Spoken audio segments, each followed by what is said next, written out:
గయ్యాలి అత్త వర్సెస్ తెలివైన కోడలు 4వ భాగం. అమ్మా, వసుంధర గారు ఉన్నారా? గదిలో విశ్రాంతి తీసుకుంటున్నారు. అత్తయ్యతో ఏమైనా మాట్లాడాలా? అవునమ్మా, వడ్డీ గురించి మాట్లాడాలి. అదే అమ్మా, అసలు తెచ్చాను. వడ్డీ ఒక 2 రోజులయ్యాక ఇస్తాను. పర్వాలేదండి, అసలు ఇస్తున్నారు కదా, వడ్డీ మీకున్నప్పుడు ఇవ్వండి. పాపం, ఈ వయసులో మీరైనా ఎక్కడ్నుంచి తేగలరు అని శ్రీవల్లి అనగా అంతలో వసుంధర గదిలోంచొచ్చి, వాడు ఇవ్వకపోతే నువ్వివ్వవే, నువ్వివ్వు.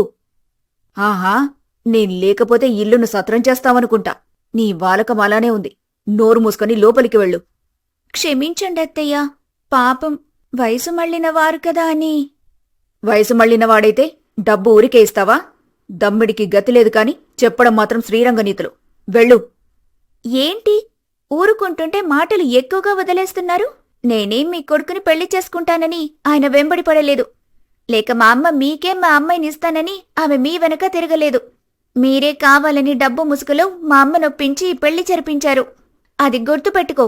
ఇంకోసారి నన్ను తక్కువ చేసి మాట్లాడారనుకోండి, నేను నోరు జారాల్సి వస్తుంది అని లోపలికి వెళ్ళిపోతుంది శ్రీవల్లి. అమ్మో, ఇదేంటి కొట్టేలా మాట్లాడుతుంది, దీంతో జాగ్రత్తగా ఉండాలి అని అనుకుని పాపయ్యను చూసి, ఏరా సినిమా చూసినట్టు చూస్తున్నావు? ఇక్కడ బొమ్మలేమన్నా ఆడుతున్నాయా? అసలు ఇలా ఇచ్చి రేపు వడ్డీ తీసుకొనిరా. లేదనుకో ఆ వడ్డీకి చక్రవడ్డీ వేసి నిన్ను నానా తిప్పలు పెడతాను. జాగ్రత్త. అంత పని చేయకమ్మా. రేపు నా తల తాకట్టు పెట్టైనా డబ్బు తెచ్చి కడతాను. మీరు తొందరపాటు నిర్ణయాలు తీసుకోకండి. ఈ వసుంధరతో పెట్టుకోకు.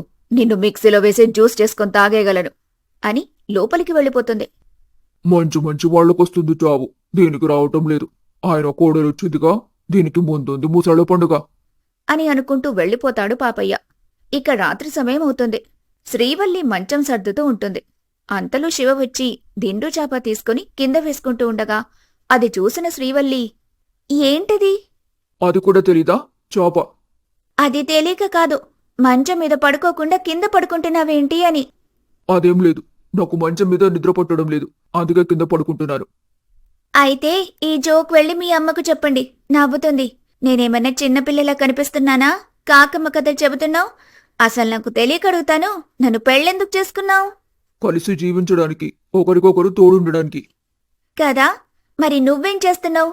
నిజం చెప్పు, నువ్వు నన్ను ఇష్టపడి పెళ్లి చేసుకున్నావా, లేక మీ అమ్మ బలవంతం మీద చేసుకున్నావా? నిజం చెప్పాలంటే నాకిష్టం లేకుండానే మిమ్మల్ని పెళ్లి చేసుకున్నాను. ఎందుకంటే మిమ్మల్ని పెళ్లి చేసుకోకముందు నేను ఒక అమ్మాయిని ప్రేమించాను. ఆ అమ్మాయి పేరు రియా. నేను ఆ అమ్మాయి ప్రేమించుకున్నాంలే కాని తిన్నది లేదు, కలిసి తిరిగింది లేదు. కానీ నేను నిజాయితీగా ప్రేమిస్తే ఆ అమ్మాయి నా వెనుకున్న డబ్బు కోసం నన్ను ప్రేమించినట్టు నటించింది.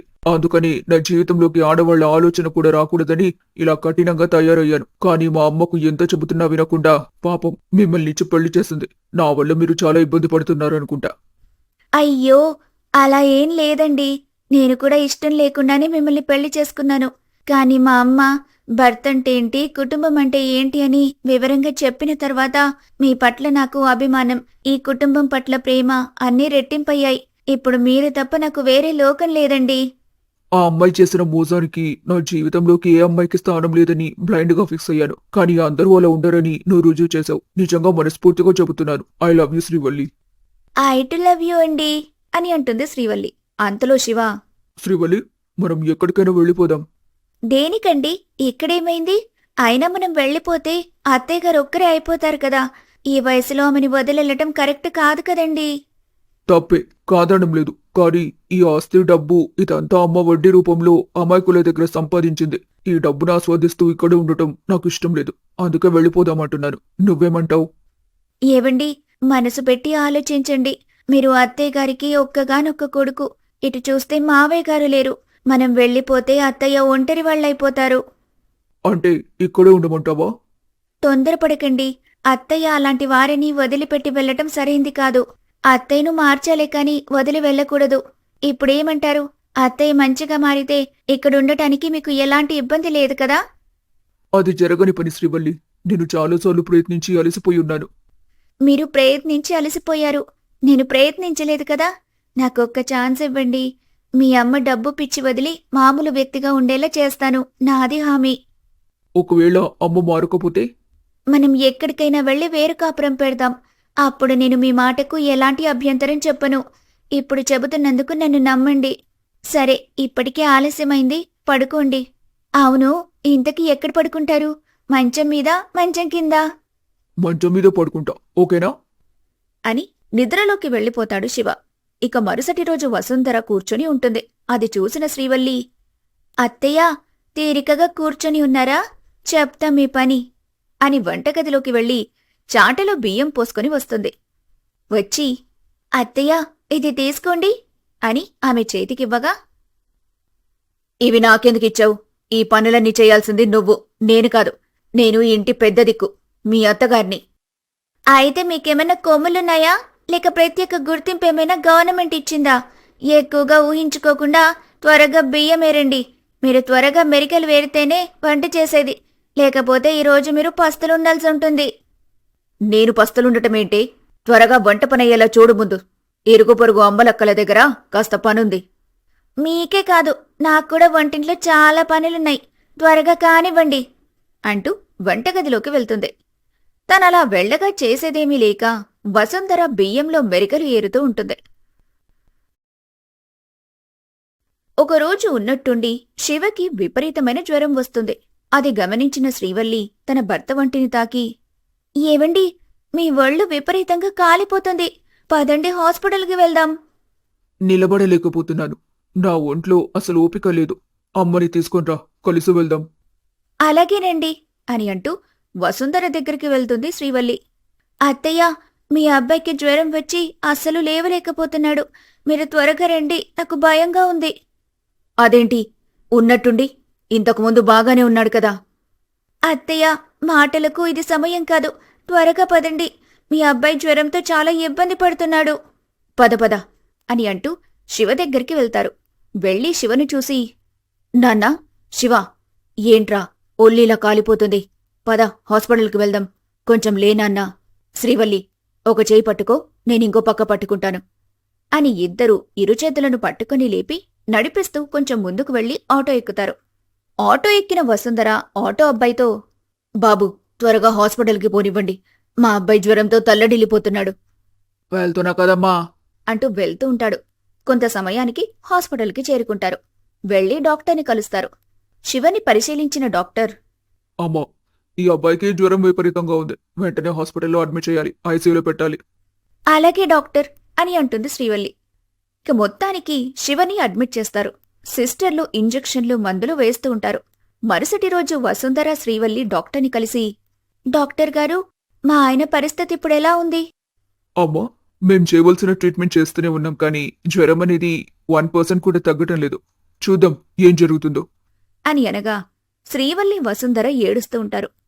మీరు బాధపడకండి, అన్నిటికీ ఆ పరమేశ్వరుడు ఉన్నాడు, ఆయన చూసుకుంటాడు. త్వరగా 1,00,000 రూపాయలు కట్టండి, మందులు కొంచెం ఖరీదైనవి వాడతాం. డాక్టర్ గారు, ఎంత డబ్బైనా అని వసుంధర వైపు చూడగా, ఎంత డబ్బు ఖర్చైనా పర్వాలేదు, నా కొడుకు ఆరోగ్యం మెరుగుపడాలి అని అంటుంది. మా ప్రయత్నం మేం చేస్తాం, మీరు త్వరగా డబ్బు పే చేయండి అంటూ వెళ్తాడు. వెళ్ళగా ఇద్దరూ ఏడుస్తూ బయటికొస్తారు. అంతలో ఒక సోదమ్మ ఎదురొచ్చి అత్తాకోడళ్లతో, అమ్మ మిమ్మల్ని పరీక్షిస్తుందే తల్లి, అమ్మకు ఆగ్రహం వచ్చిందే తల్లి అని అనగా, ఆ మాటలు విన్న శ్రీవల్లి, అత్తయ్య, ఇవన్నీ మనం నమ్మొద్దు, డబ్బు కోసం ఇలానే చేస్తారు, మీరు పదండి. ఎవరో ఏదో డబ్బు కోసం తప్పుదారి పట్టారని అందర్నీ చంకించడం తగదే కూనా? అమ్మ మాటగా చెబుతున్నాను, మీరు ఇంకా ఇబ్బందులు పాలు కాబోతున్నారు. ఎందుకు తల్లి, మేమేం పాపం చేశామని అమ్మవారు మా మీద ఇంత పగ చూపిస్తుంది? అది నీకే తెలుస్తుంది పోను పోను. మరి దీనికేదైనా మార్గముందా? ఉంది తల్లి, అదేంటంటే నువ్వు నీకున్న పలుకుబడి హోదాను వదిలి 10 రోజులొక సాధారణ పేదరాలిగా గుడిసెలో ఉంటూ జీవనం సాగించాలి. అలాగే విషయం ఎవ్వరికి చెప్పినా మీకేమీ వర్తించదు. ఇంకో మాట, మీరు ఈ దీక్ష చేసేంత వరకు మీ అబ్బాయికి జ్వరం తగ్గదు సరికదా, ఇంకా పెరిగి ఇబ్బంది పడాల్సొస్తుంది. కుర్రో కుర్రు. మరొక విషయం, ఎట్టి పరిస్థితుల్లోనూ మీ సొంత డబ్బును ఉపయోగించకూడదు అంటూ వెళ్తుంది. ఆమె వెళ్ళగా శ్రీవల్లి, అత్తయ్య, ఇదంతా మీరు నమ్ముతారా? ఈవిడ బాగా సినిమాలో చూసినట్టుంది, అందుకే డైలాగులు చెబుతుంది, మీరేం పట్టించుకోకండి. అలా కొట్టిపడేయకు. ఎవరి దగ్గర ఏముందో మనకేం తెలుసు? ఒకవేళ నిజమై ఉండొచ్చు. చూసావా, ఆవిడన్నట్టే మనం వచ్చి ఈ రోజుతో 2వ రోజు. శివకు రవ్వంతైన జ్వరం తగ్గిందా? లేదు. ఆవిడ చెప్పిన దీక్ష నేను చేస్తాను. ఈ విషయం శివకు తెలియనివ్వకు. ఏదైనా అత్యవసరమైతే ఫోన్ చెయ్యి అంటూ బాధగా వెళ్ళిపోతుంది. వెళ్ళగా శ్రీవల్లి, ఎంత కోపిష్టైనా తల్లి మనసు కదా, అలానే ఆలోచిస్తారులే అంటూ శివ దగ్గరికి వెళ్లి కూర్చుంటుంది. అంతలో శివ, శ్రీవల్లి, అమ్మేది నువ్వు ఒక్కదానివే వచ్చావు? అత్తయ్య బంధువుల్లో ఎవరికో ఆరోగ్యం బాలేదంట, అక్కడికి వెళ్లారు. అదేంటి, ఇక్కడ కన్న కొడుక్కి ఆరోగ్యం బాగోలేక ఇంత అవస్థ పడుతుంటే వేరే వాళ్ళని చూడ్డానికి వెళ్ళిందా? అందుకే మా అమ్మ అంటే నాకు నచ్చదు. ఏవండి, ఇప్పుడవన్నీ ఎందుకు? మీరు పడుకోండి. లేకపోతే నాకంటే వేరే వాళ్ళే ముఖ్యమయ్యారా? ఇప్పటికైనా నువ్వే అర్థం చేసుకో. నేనిప్పుడే అర్థం చేసుకుంటున్నాను ఎవరు ఎలాంటివారనేది. ఇదిలా ఉండగా వసుంధర ఏమీ లేని అనామకురాలిగా ఉంటూ ఉంటుంది. ఆమె వాళ్లకన్ని చూసిన గ్రామస్తులు, దీని పొగరిప్పుడనికింది, దేవుడు ఎటు చూస్తాడు, ఉన్న డబ్బు పోయిందనుకుంటా, అందుకే ఇలా బ్రతుకుతుంది. అవునే, వడ్డీ వడ్డీ అని జనాలను పీడించి పీల్చి పిప్పి చేసేది. అందుకే అంటారు, చేసుకున్న వాళ్లకే చేసుకున్నంత అని. పెదవే వెళ్దాం అని అనగా అంతలో వేడిని వసుంధర చూసి, లక్ష్మి, రేపటి నుండి పొలం పనులేమైనా ఉంటే చెప్పు, నేను మీ కూడా వస్తాను. ఎందుకు చెప్పను? తప్పకుండా చెబుతాను. నువ్వా గిన్నెలు తోముకో, ఎక్కడవక్కడే అంటుపట్టాయి అని చెప్పి వెళ్ళిపోతారు. ఏం చేస్తాం, ఎలా బ్రతికిన దాన్ని ఎలా బ్రతుకుతున్నానో, అంతా శివేచ్ఛ అంటూ బాధపడుతూ ఉంటుంది వసుంధర. ఇలా రోజులు గడుస్తూ ఉండగా వసుంధర పొలం పనులు చేస్తూ ఒంటరిగా తిని తినక ఉంటూ ఉంటుంది. వారం రోజుల తర్వాత శ్రీవల్లి వసుంధరకి ఫోన్ చేస్తుంది. అత్తయ్యా, మీ అబ్బాయికి జ్వరం తగ్గడం లేదు. డాక్టర్ గారు ఏమంటున్నారు? వాళ్ళు ట్రీట్మెంట్ చేస్తూనే ఉన్నారు కానీ ఏమాత్రం తగ్గటం లేదు. మీరిచ్చిన డబ్బు అయిపోయింది. ఖర్చులకు డబ్బు సర్దుబాటు చేయండి. అలాగే, నేను డబ్బు తీసుకొని వస్తానుండు అని చెప్పి ఫోన్ పెట్టేస్తుంది వసుంధర. తన మనసులో, ప్రస్తుతానికి నా దగ్గర డబ్బు లేదు. ఎవరినడిగితే ఎవరిస్తారు? సరే, నా ప్రయత్నం నేను చేస్తాను అని కమల ఇంటికి వెళ్తుంది. కమల, నాకు 20,000 డబ్బు కావాలి. ఏమైనా సర్దుబాటు చేస్తావా? 20,000? నా దగ్గర లేవు. నాకు డబ్బు అవసరం ఉండి నీ దగ్గరకొస్తే ఏమన్నావు? 10 రూపాయల ధర్మ వడ్డీ చెప్పి మమ్మల్ని ఎంతలా ఇబ్బంది పెట్టావు. అందుకే చూసావా, కుక్క కాటుకు చెప్పు దెబ్బ అన్నట్టు దేవుడు ఎటు చూస్తాడు. చూసావా, నీ ఇంటికి అప్పుగా వచ్చిన నా ఇంటికే నువ్వు అప్పుగా వచ్చావు. అందుకే అంటారు, ఉన్నప్పుడు ఎగిరెగిరి పడొద్దని. నన్ను దెప్పి పొడుస్తున్నావా కమల? లేదమ్మా, కావాలనే అంటున్నా. డబ్బున్నప్పుడు మా మాట విన్నావా? పైకెక్కి ఎగిరావు కదా. ఇప్పుడేమైంది? అహం అరిగిపోయిందా? అయినా నీతో మాట్లాడడానికి మాకు పనిపాట లేదనుకున్నావా?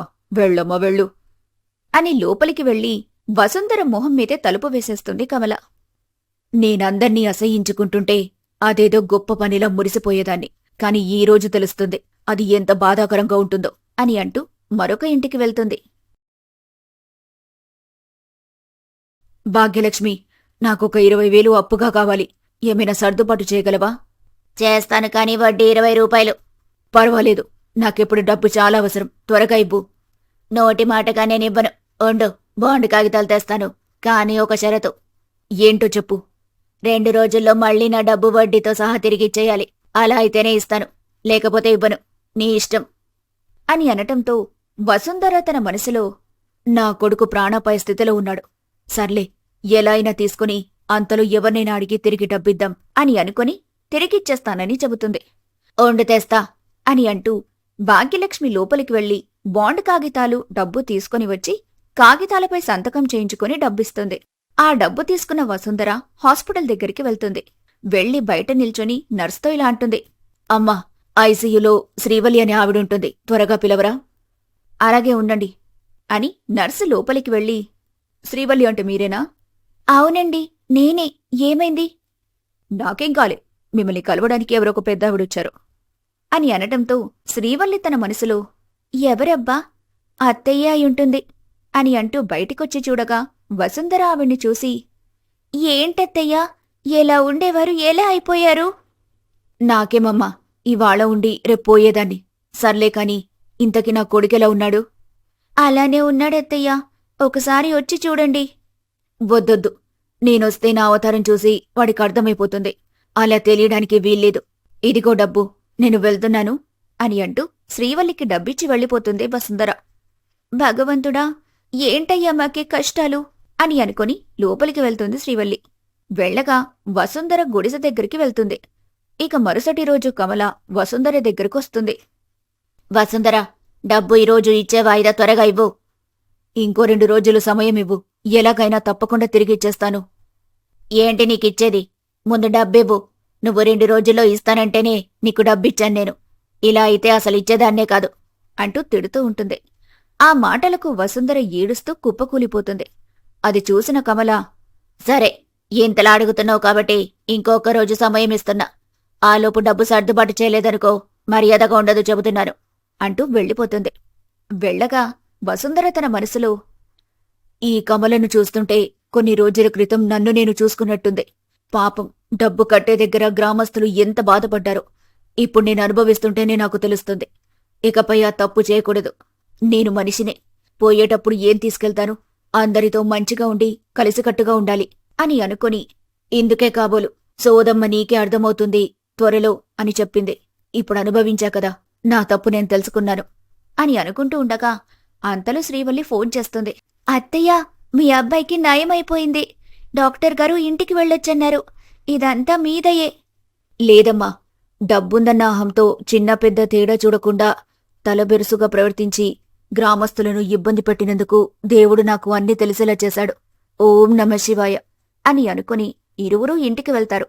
ఇక ఆ రోజు నుండి వసుంధర గ్రామస్తులతో అన్యోన్యంగా ఉంటూ వాళ్ల అవసరాలకు డబ్బులిస్తూ వడ్డీ లేకుండా అసలిచ్చి అసలు తీసుకుంటూ ఉంటుంది. తల్లిలో ఈ మార్పు చూసి శివ ఎంతగానో సంతోషిస్తూ శ్రీవల్లితో ఇలా అంటాడు. మా అమ్మ చూడు ఎలా మారిపోయిందో. అంటే నాకు తెలియకుండా మా అమ్మని మార్చావనుకుంటా కదా. అవునండి, అత్తయ్య ఎన్ని కష్టాలు పడిందో నాకు తెలుసు అని తన మనసులో అనుకొని, అయ్యో అంతా దేవుడి దయండి అని భర్తతో అంటుంది. ఇక ఆ రోజు నుండి అందరూ సంతోషంగా ఉంటారు.